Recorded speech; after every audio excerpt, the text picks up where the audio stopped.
And in more news tonight, many Catholics are getting ready to start their Lent season, which begins tomorrow with Ash Wednesday and ends on Easter Sunday.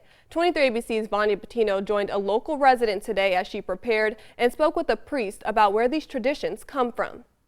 With Lent come many traditions for Catholics, and today we have been graciously invited into local resident Reina's house, where she's going to teach us a little bit about the many traditions that her family has passed down for this time of the year. Now, Reina, tell me a little bit about what is this dish that we're seeing. I know we're raisins and sprinkles, I see some cheese, but what is it? So this is a bread dessert, and you cannot have the other amazing dishes without this bread dessert, which is bread dipped into a beautiful concoction of cinnamon, cloves, and sugar cones.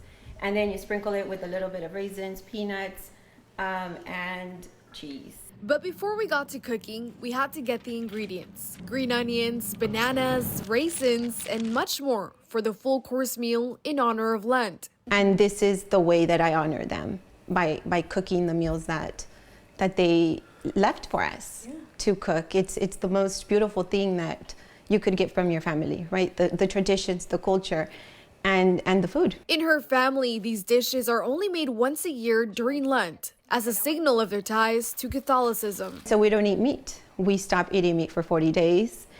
On Fridays, we don't eat meat. And so these are the dishes that our ancestors came up with to replace the meat. She is talking about the bolas de camarón, or balls of shrimp in English, topped on tuales, which is dried corn her mother makes with a special cheese exported from Mexico. But as people make their own dishes and avoid meat on Fridays, the priest with Misionarios Guadalupanos says it is important to remember why.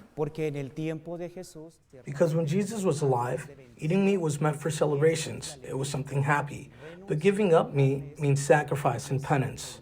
Now, he says giving it up is a way of refocusing one's spirituality, and that is why many people also give up other things during that time for Lent. Because sometimes we put our jobs, money, and other luxurious items instead of God.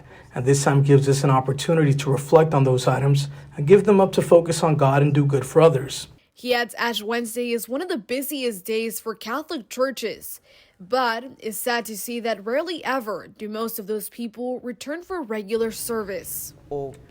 People come because of tradition, but I think it has more to do about how one lives and applies these beliefs in our daily lives through faith in God. In Bakersfield, Vanya Patino, 23 ABC News, connecting you.